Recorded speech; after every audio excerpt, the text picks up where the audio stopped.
Ehi, dritto al sodo, tiranno matto qui, Path of Exile 2 con la mia build da guerriero tank. Partiamo subito dicendo, ho capato tutte le resistenze a 90, 71 di blocco, purtroppo l'armatura un po' bassina, 58%, ma con Scavenging Plate, attivata questa gemmina passiva con lo spirito, tutte le volte che si rompe l'armatura a qualcuno, la nostra armatura aumenterà, ma piano piano ci arriviamo anche alle gemmine. Era solo una specifica, ecco. Caratteristiche quasi impeccabili. Vi starete chiedendo come mai 98 di intelligenza. Beh, è semplice, ho uno Svalin e lo Svalin ha una bellissima skill che si chiama Custom Block, che richiede 97 di intelligenza. Ci arriviamo subito. Partiamo infatti dall'albero dei perk, delle passive, delle skills, chiamatele come vi pare, i nostri nodi. Eccoci qua. Fondamentali, secondo me, questi 4 assolutamente per tankare con il guerriero fabbro, perché se equipaggiata la body armor grigia normale, ok, con questi perk può diventare esagerata. 15% di vita in più, 75% di resistenza al fuoco, 20% di forza aumentata e 5% di vita totale rigenerata al secondo. Con questi nodi possiamo portare tutte le caratteristiche difensive, le resistenze a 90, tranne Chaos. Per Chaos, come sempre, è difficile trovare la soluzione perfetta. 42 secondo me è il massimo che posso ottenere al momento e me lo faccio andare bene. Tutto ruota attorno al fatto che facciamo solo danni da fuoco e che pariamo. Come avrete notato non ho mana. Infatti ho scelto Blood Magic, come la maggior parte dei guerrieri fanno, perché ci permette di avere una risorsa in meno e gestire tutto con la rigenerazione di HP, perché tutte le nostre skill costeranno vita, il costo irrisorio, la rigenerazione è altissima, però capite che il custom block mette un pochino in difficoltà. Quindi ho cercato di mitigare, per esempio con Vigilance, che ci dà 6, quanto sia poco, HP on block. E dato che ho fatto la scelta di prendere questi nodi, ho comprato un Against the Darkness Time Lost Diamond. Danno extra da fuoco e maximum fire resistance. Attorno rabbia, rage accumulata, che ci garantisce in percentuale il danno aumentato, fantastico sempre. L'area d'effetto dei nostri aftershock aumentata non è fondamentale, però appunto sono pochi i nodi qui, avevo bisogno di maxare questi nodi. E unbending, che è fondamentale perché ci dà il 3% di vita massima in più, il 30% di stun threshold, quindi dovendo noi parare molto in questa build, usare soprattutto tanto lo scudo alzato, raised shield, è fondamentale avere anche un buono stun threshold. A few moments later. Ok, scusate, piccola interruzione. In questa build l'idea base è parare. E come lo possiamo fare? Con Resonating Shield possiamo unire sia la parte offensiva sia la parte difensiva, perché possiamo innalzare il nostro scudo, hittandolo, rompendo l'armatura attorno a noi e allo stesso tempo creare shockwave ad ogni hit, perché sono degli hit, e rompere l'armatura creando un'esplosione con Armor Explosion e guadagnando un Endurance Charge tutte le volte che rompiamo un'armatura. In più guadagniamo anche rabbia, che torna sempre utile perché è danno percentuale aumentato. Non è l'unica tech del blocco, perché ho attiva anche Magma Barrier. È un po' tricky, complessa da usare, perché bisogna saper timare sugli attacchi avversari, ma quando si è circondati o si viene colpiti da tantissima roba, il proc è garantito. Quello che fa è riempire di magma il nostro scudo sul blocco per neanche un secondo e spreadare praticamente un ignite a tutti i nemici in un cono di fronte al blocco. Tutte le volte che questo effetto viene triggerato, viene applicata anche Fire Exposure, che praticamente è una riduzione della resistenza che stacca con altre riduzioni alla resistenza, come per esempio Flammability. Quindi tutta questa tecnologia è per massimizzare il nostro danno da fuoco. Non è il nostro solo tool offensivo. Potete vedere che classico Lip Slam, che è anche mobility, non solo offensivo, con Holy Descent per dare un po' di regen. Bone Shatter, che è fondamentale per la pulizia in AoE. Vi starete chiedendo, ma perché hai preso Reach? Non hai accuracy rating? Non me ne frega assolutamente nulla dell'accuracy, perché ho Resolute Technique. Certo, non posso crittare, ma non possono essere evitati i miei colpi e vanno sempre a segno. Nice. Perfetto.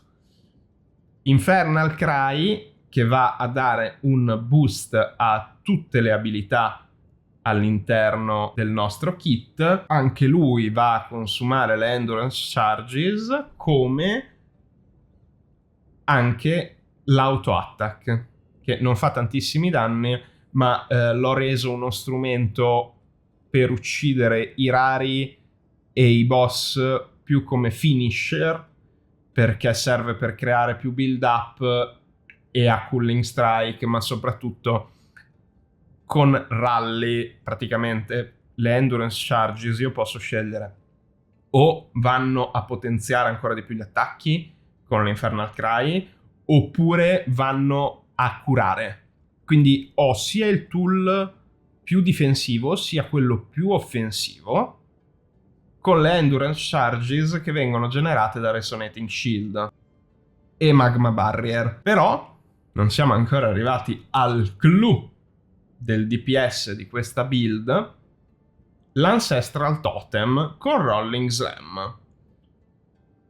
Ho scelto di prendere questi nodi che garantiscono più totem, possibilità di spawnare più totem alla volta e in generale più vita e danno ai totem stessi. Noterete anche questi due punti che ho messo di recente giusto per testarli, per aumentare la penetrazione al danno da fuoco e il danno dell'Ignite.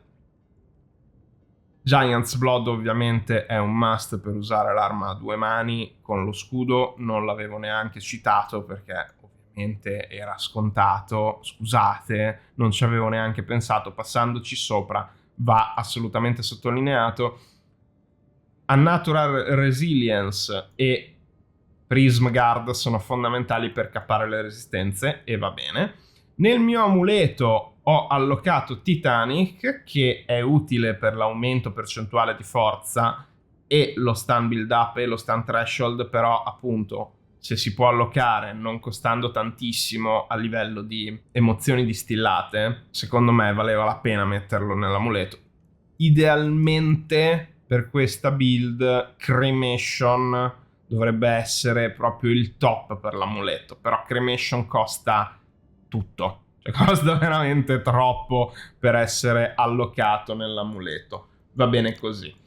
Sempre per tornare al discorso build, cos'è che rende così forte il Resonating in combo col Bone Shatter, il Rolling Slam, nonostante siano tutte skill che di base dovrebbero fare tanti danni fisici? Il fatto che rompiamo moltissima armatura. Il ciclo rompi armatura, ottieni armatura, rompi armatura, esplosione mentre ottieni armatura, eccetera, eccetera, eccetera, crea una sinergia fra queste skill. Avrete notato anche Herald of Ash. Ero indeciso fra Herald of Ash e Overwhelming Presence, però alla fine penso che l'overkill, soprattutto con questi danni, la possibilità di spreadare, di elargire ancora più Ignite attorno ai pack di mob molto importanti nelle mappe, sia fondamentale. L'idea è questa: tankare e martellare. Abbiamo anche Hammer of the Gods, al momento solo 3 slot di gemme di supporto. Ho provato CGG, sembra carina perché anche questa va un pochino in combo con tutto quello che prometto all'interno della build. è ancestrally boosted ogni 6 secondi. Non è che si può spammare Armor of the Gods e Hourglass, e va benissimo perché è una finisher, no? O una pulizia AOE su gruppi di mob molto impegnativi, che va comunque costruita. Non è che possiamo iniziare i fight con Hammer of the Gods. Comunque ho cianciato anche abbastanza, scusate. Vi faccio vedere al volo giusto gli oggetti, ok? Principalmente sono tutti negli standard di una build da qualche divine. Non è troppo costosa come build. Ho craftato, ho venduto, ho comprato, ho droppato un Headhunter che ho venduto, ma non ho ancora investito tutti i divine di quell'Headhunter. Ci sto ancora lavorando. Sto pensando cosa posso effettivamente migliorare da me o con altri. Provare a craftare una mazza sarebbe l'ideale. Questa non mi dispiace, ma vorrei il livello aumentato alle melee skill, che alzerebbe tantissimo la potenzialità di skill che in generale non fanno danno ma guadagnano tanti benefit, come per esempio Resonating Shield. Sì, su POB pare che 7 livelli lo porterebbe a quasi 2000 di DPS. Non è tanto il DPS che mi interessa in questo caso, anche perché gli strumenti per fare danno sono le esplosioni che vengono generate, oltre che l'aumento di stun per proccare il Bone Shatter, che comunque genera altre esplosioni. Io direi andiamo a fare una mappa, così vi faccio vedere un po' come funziona, preferibilmente con un boss. Andiamo a fare la bellissima Augury. È una T15 senza troppo impegno. Allora, si va in subito di Leap. Resonating e Bone Shatter praticamente andrà bene sempre. Vedete che inizia a prendere un po' di danni, però col Magma Barrier i danni non me li stanno facendo realmente i mob quanto il mio Custom Block, che però mettendo la curse sui nemici rende la pulizia molto più scialla. Via di martello degli dei. Un totemino per procura. Non servono in realtà, perché i totem secondo me sono da utilizzare solo nel caso in cui si stiano affrontando dei rari tamugni grossi e potenti o un boss. Boss che dovrebbe essere la manticora, sì, ad Augury. Gressor Pool. Quindi anche lì, che bel boss che praticamente doggerà tutti i nostri totem, i nostri martelloni. Sarà divertente questo boss.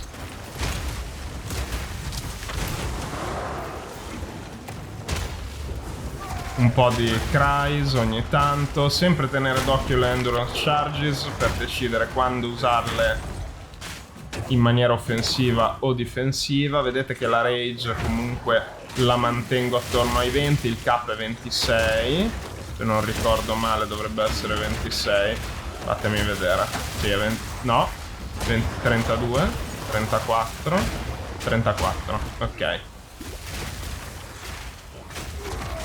C'è un raro, adesso che ho finito di fare un po' di controllo di risorse, ecco qua, martellone e via.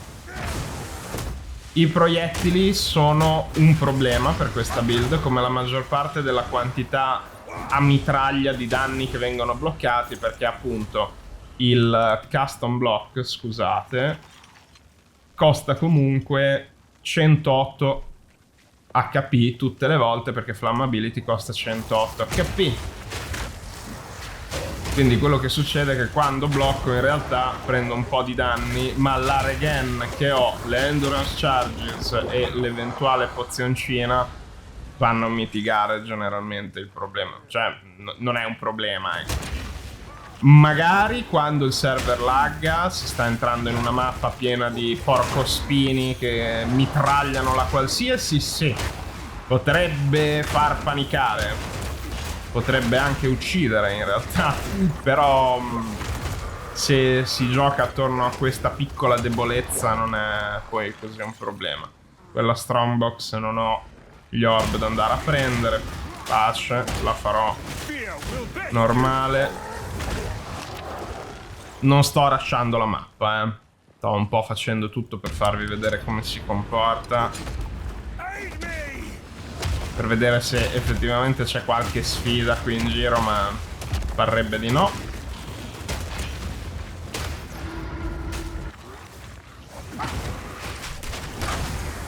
È di una soddisfazione usare sempre il bone shatter su questi gruppi, guardate, vedere le big esplosioni.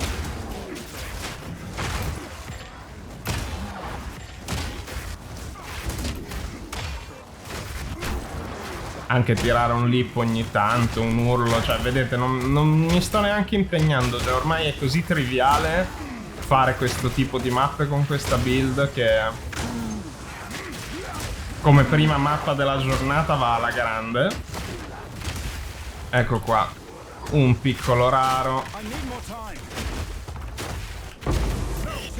È proprio un overkill, capite? Queste fanno danno da caos, ma le sto comunque gestendo. I totem, vedete che mazzolano tranquilli. Dammi sto orbo alchemy, grazie. Possiamo anche prendere questo shrine che converte tutto in danno da caos, se non ricordo male. Sì. PoE1, questo simbolino evoca tanti scheletrini. Ero un attimo confuso, non mi ricordavo, ma sì, sono danni da caos. Che va bene, sempre danni.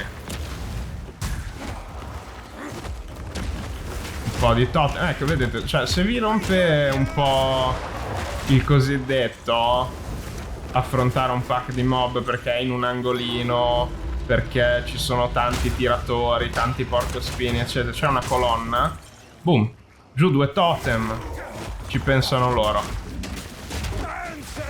Facile, e fanno tutti danno da fuoco.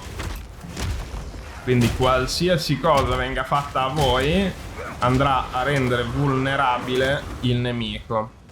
E vi starete forse chiedendo, perché non ho ancora spiegato, come mai hai un secondo set? Perché con la Window to Paradise posso applicare un exposure anche ai danni da fuoco, a tutti i danni elementali, per 3 secondi. Quindi quello che generalmente faccio è fare Raise Shield con l'altro set, così. Vedete che ho applicato in questo momento l'exposure. Aspettate che devo fare un setupino di totem. Adesso questo fa il bong, io faccio così, metto l'exposure, torno a rompergli l'armor.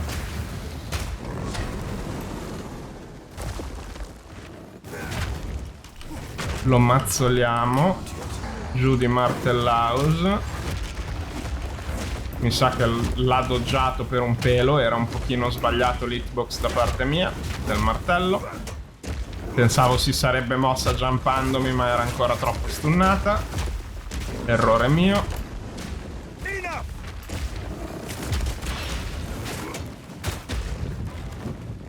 Ok, sbretta, sbretta, sbretta. Ok, martellone. Empower, totem, totem, exposure.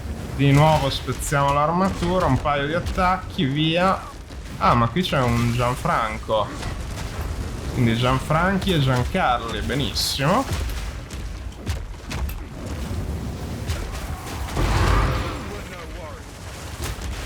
Ah, il veleno. Piccolo problema il veleno. Non grave. Un po' di setupino di totem, via di bone shatter, via di martellone. Rompiamo l'armor. Vedete, è abbastanza fattibile la rotation. La sto anche facendo un po' sloppy, un po' pigra.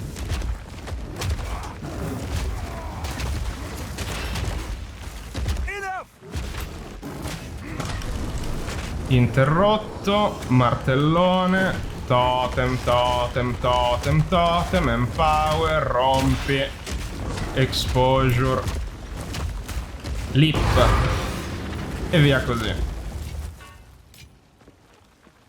No, non c'è più il tucano.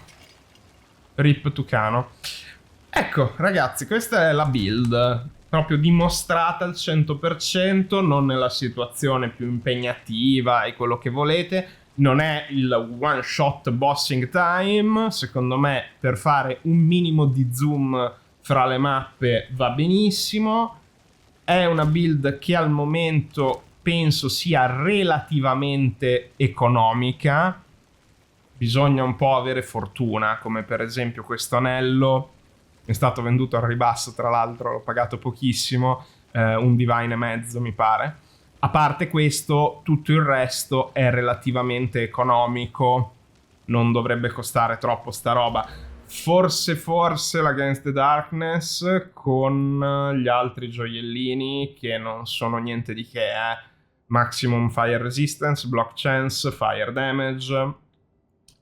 Questo ha un po' di Chaos Resistance, questo mi sa che l'ho pagato 40 Exalted, dà anche Life Regeneration al cap, 10%, il modificatore di questo gioiellino è al massimo, sì. Le altre statistiche non sono maxate ma va bene lo stesso, e quest'altro che è sempre Fire Damage, Block, Knockback eccetera. Block importante avere anche l'offensive stance che aumenta dell'1% i danni per l'1% di chance to block, mi ero scordato di parlarvene prima.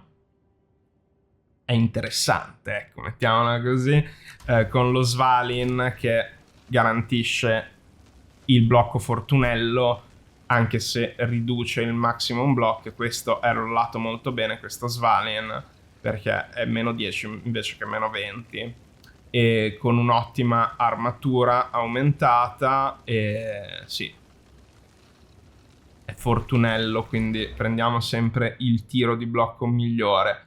Non l'avevo giocato così il Warrior nella scorsa, tra virgolette, lega di PoE 2, perché avevo optato per Stampede, Aftershock e cose del genere. Devo ammettere che il Warrior Tank infuocato ha tutto un altro flavor, un sapore, un gusto. Not to say anymore.